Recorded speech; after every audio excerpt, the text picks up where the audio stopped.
Bismillahirrahmanirrahim. Assalamualaikum warahmatullahi wabarakatuh. Alhamdulillahilladzi an'amana bi ni'matil iman wal islam. Wa nusalli wa nusallim ala khairil anam Sayyidina Muhammadin wa ala alihi wa sahbihi ajmain, amma ba'du. Puji beserta syukur marilah kita panjatkan kepada Allah Subhanahu wa Ta'ala yang telah memberikan beribu-ribu nikmat. Tidak lupa salawat dan salam tercurahkan kepada Nabi Muhammad SAW, keluarganya beserta sahabat. Semoga kita semua mendapatkan syafaatnya dan mendapat petunjuk hingga hari kiamat nanti. Marilah kita senantiasa bersolawat serta mengucapkan salam kepada junjungan kita Nabi Muhammad SAW. Allahumma sholli ala Sayyidina Muhammad wa ala ali Sayyidina Muhammad. Doa dan harapan saya, semoga saudaraku semuanya selalu diberikan kesehatan, dilapangkan rezekinya, dan diampuni dosa-dosanya, juga dipanjangkan umurnya. Amin ya robbal alamin. Sahabat rahasia kolbu rahimakumullah. Setiap muslim yang akan melakukan ibadah sholat, tentu sebelum melaksanakannya akan melaksanakan wudhu terlebih dahulu sebagai penyucian diri. Sedangkan sholat adalah rukun Islam yang kedua yang harus dilaksanakan dengan bersuci terlebih dahulu. Wudhu adalah cara bersucinya umat Islam selain mandi dan juga tayamum. Oleh sebab itu, ilmu tentang wudhu sudah diketahui kebanyakan muslim mengenai rukun dan sunnahnya. Namun dalam hal ini, banyak sekali kalangan yang kadang masih asal dalam berwudu. Mereka tidak menyadari telah meninggalkan hal-hal kecil yang sebetulnya mempengaruhi keabsahan wudu itu. Dalam waktu tertentu, terkadang mereka mempercepat wudu dengan melakukan hal yang dilarang. Misalnya, terlalu banyak menggunakan air sampai mubazir dan sebagainya. Ada 5 kesalahan dalam berwudu yang jarang disadari oleh kita. Yang pertama, mengucapkan basmalah di dalam kamar mandi. Setiap hal yang baik yang dilakukan sangat disunahkan untuk membaca basmalah sebelum melakukannya. Oleh sebab itu, membaca basmalah juga disunahkan dilakukan sebelum berwudu. Kerap kali umat muslim melakukan wudhu di kamar kecil atau kamar mandi yang menyebabkan basmalah dilarang diucapkan. Biasanya, bagi mereka yang kesulitan menemukan tempat khusus untuk wudhu selain di WC.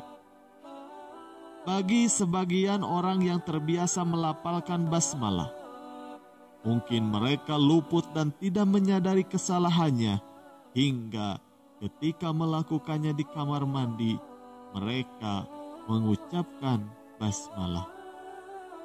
Padahal hal ini tidak diperbolehkan, sebab di dalam basmalah terkandung nama Allah Subhanahu wa Ta'ala. Hal ini terkait dengan adab jika kita sedang di dalam kamar mandi, yakni tidak diperbolehkan berbicara dan juga bersuara. Untuk itu, basmalah hanya dibatin dalam hati dan tidak perlu diucapkan di dalam lisan. Yang kedua, kaki tidak terangkat saat dibasuh. Di dalam sebuah hadis dijelaskan, sempurnakanlah wudhu. Hadis riwayat Muslim.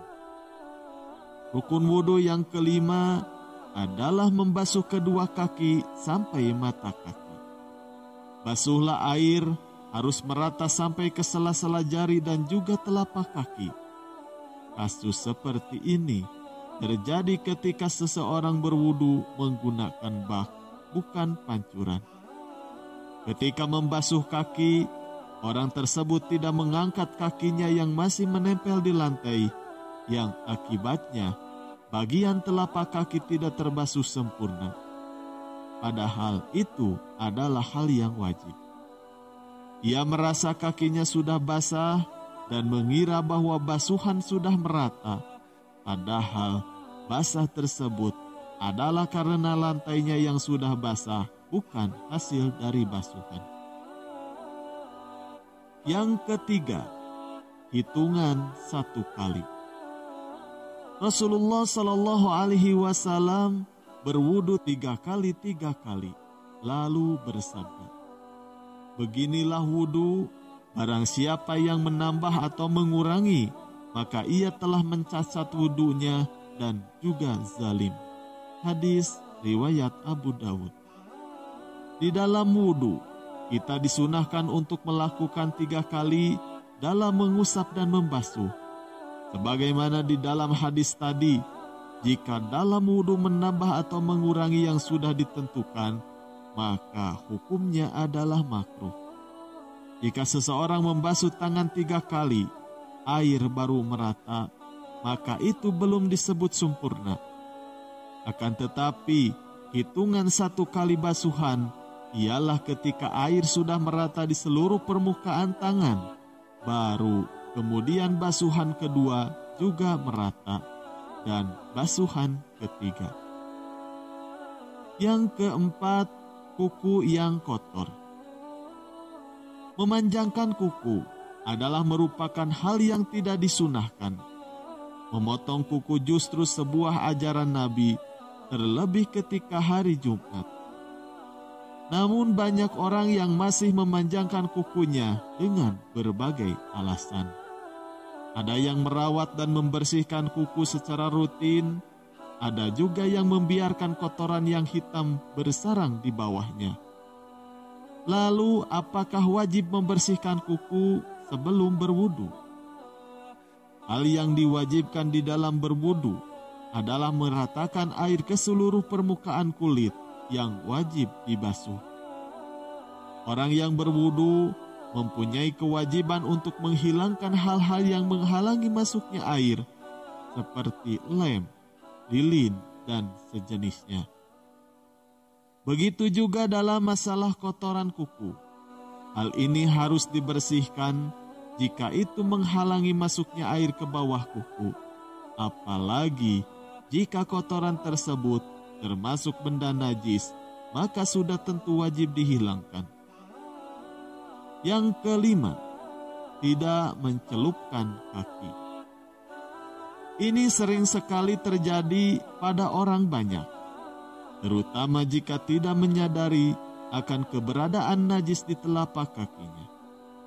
Banyak masjid yang sudah menyediakan kolam sebagai tempat mencelupkan kaki, namun terkadang orang seringkali saat hendak masuk ke dalam masjid tidak mencelupkan kakinya dulu ke dalam bak atau kolam yang telah disediakan.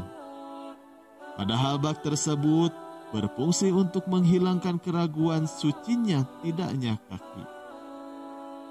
Namun terkadang ada orang yang sengaja melompati dan melewatkan bak tersebut, dan ini berakibat najis akan terbawa masuk ke dalam masjid. Oleh karena itu, setiap ada bak cuci kaki atau kobokan atau kolam, hendaknya mutawadi. Orang yang wudu mencelupkan kaki di situ. Wallahu a'lam bishawab. Sekian yang bisa kami sampaikan. Semoga bermanfaat. Wabillahi taufiq wal hidayah. Wassalamualaikum warahmatullahi wabarakatuh.